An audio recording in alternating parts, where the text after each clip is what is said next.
Assalamualaikum warahmatullahi wabarakatuh. Salam sejahtera buat teman-teman dimanapun Anda berada. Kali ini saya akan membahas tentang pengkondisi sinyal, terutama analog to digital converter, dan nanti dilanjut dengan kebalikannya, yaitu digital to analog converter. Mungkin teman-teman kalau sebelumnya sudah pernah tahu tentang analog to digital, ini adalah semacam review saja. Dan selanjutnya nanti saya akan berikan contoh dari pemrograman terutama untuk digital to analog converter. Oke, kita lanjut. Mungkin teman-teman sudah tahu mengenai analog to digital converter itu sendiri, yang kita sebut dengan ADC. Dia adalah suatu alat atau komponen yang bisa mengubah nilai yang sifatnya analog menjadi diskrit atau digital. Nah, ada poin penting dari ADC terutama yang perlu kita kenal. Pertama adalah sampling per second atau SPS. Nah, ini adalah seberapa banyak sampling atau input yang akan kita ambil dalam periode tertentu. Semakin banyak sampling tentunya akan semakin nilainya lebih baik. Akan tetapi jangan lupa juga bahwa semakin banyak sampling itu mengakibatkan banyaknya data dan berisiko terhadap performance dari suatu controller. Nah, selain dari sampling itu sendiri, ada satu lagi yang kita sebut dengan resolusi. Apa itu resolusi? Resolusi adalah suatu perbandingan dari range dari tegangan full scale dibagi dengan interval dari tegangan. Ya. Nah, ini adalah rumusnya. Katakan resolusi adalah Q, maka Q nilainya adalah EFSR per N, di mana N sendiri mempunyai nilai 2 pangkat M. M itu apa? M itu adalah jumlah bit yang kita gunakan. Jadi kalau kita menggunakan ADC atau kita ingin merubah sinyal analog menjadi sinyal digital, selain dia dipengaruhi oleh dalam 1 detik itu mau ngambil berapa sampel. Nah, yang kedua adalah datanya mau dikonversi menjadi berapa bit. Nah, jumlah bit data tersebut yang akan menjadi penting nilainya bagi prosesor. Semakin banyak bit tentunya semakin banyak kombinasi. Ibaratnya Anda punya suara, kalau Anda cuma punya 1 bit saja, maka suaranya ada dan tidak ada. Jika suara Anda menjadi 2 bit, maka tidak ada sedikit, ada banyak, dan ada lebih banyak.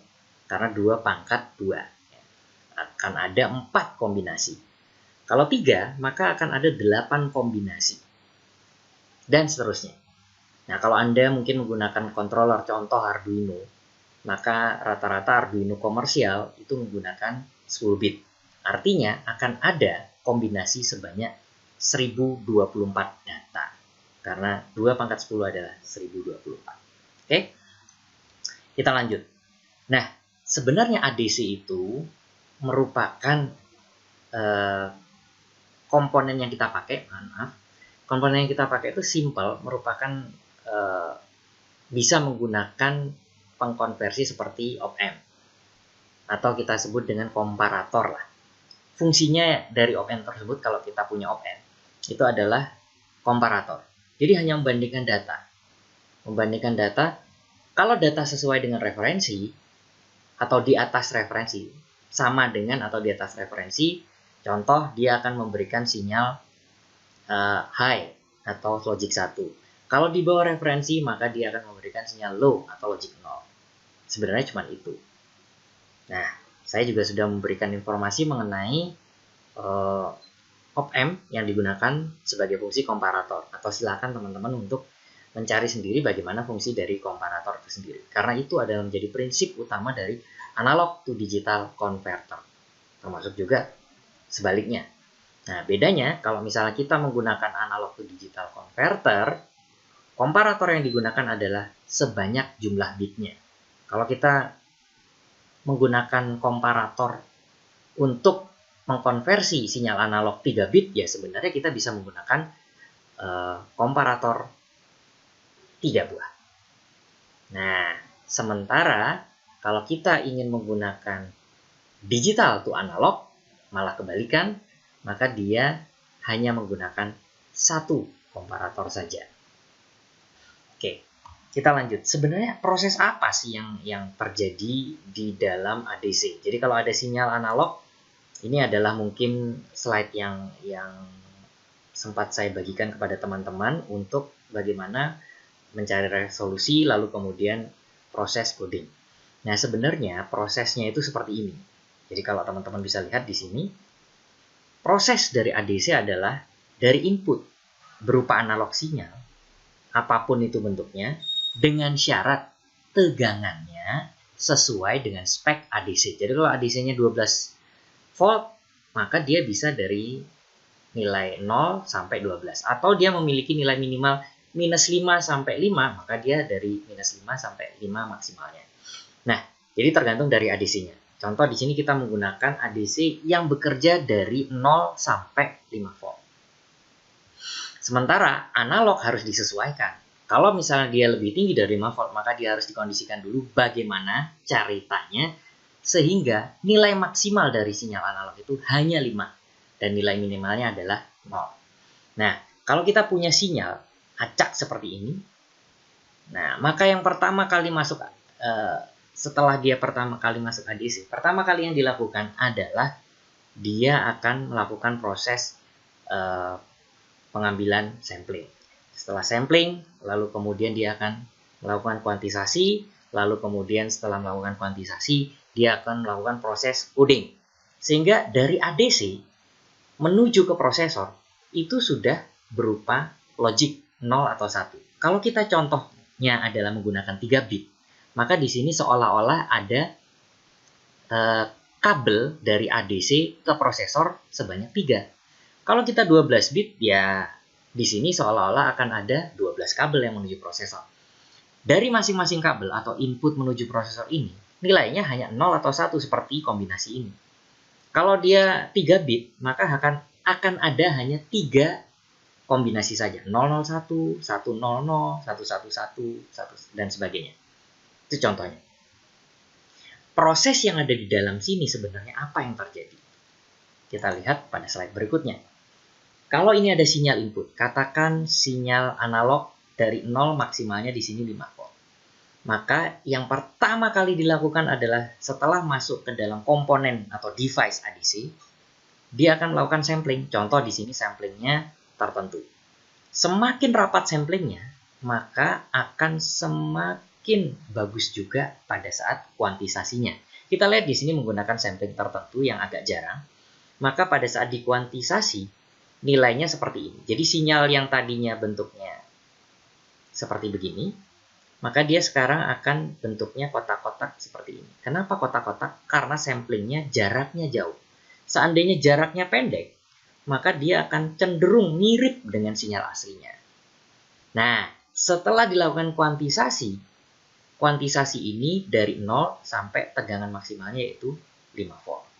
Nah, kuantisasi ini akan dilakukan proses encoding. Encoding ini melakukan proses pengkodean bagaimana dari 0 sampai 5 volt ini dirubah menjadi sinyal 0, 1, 0 atau 1. Dan karena contohnya kita menggunakan 3 bit, maka akan ada kombinasi seperti ini.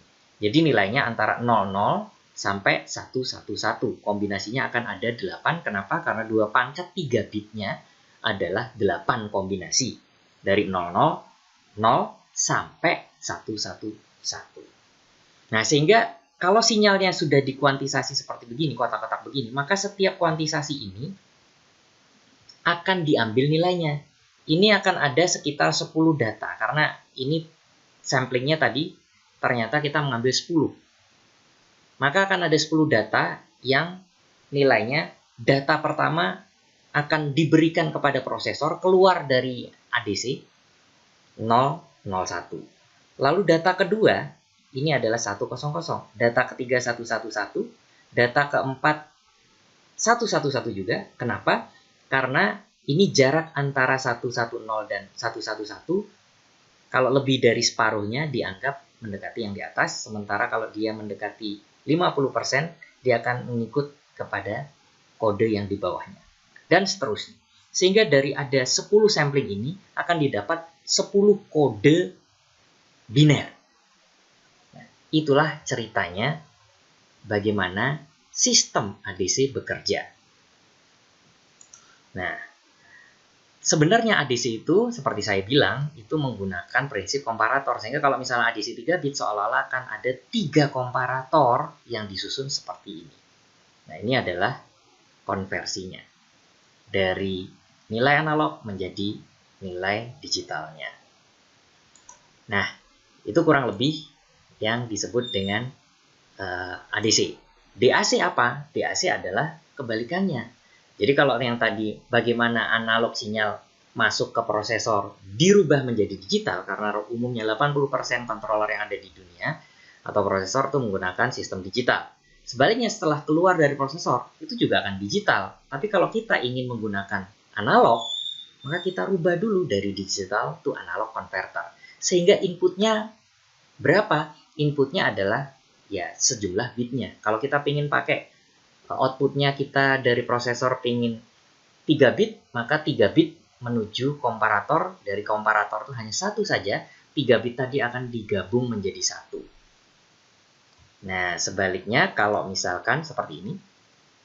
Jadi kalau misalkan ini adalah seolah-olah bitnya, 1, 2, 3, 4, ada 4 bit di sini, maka keluarannya akan menjadi satu nilai karena dia adalah nilai analog.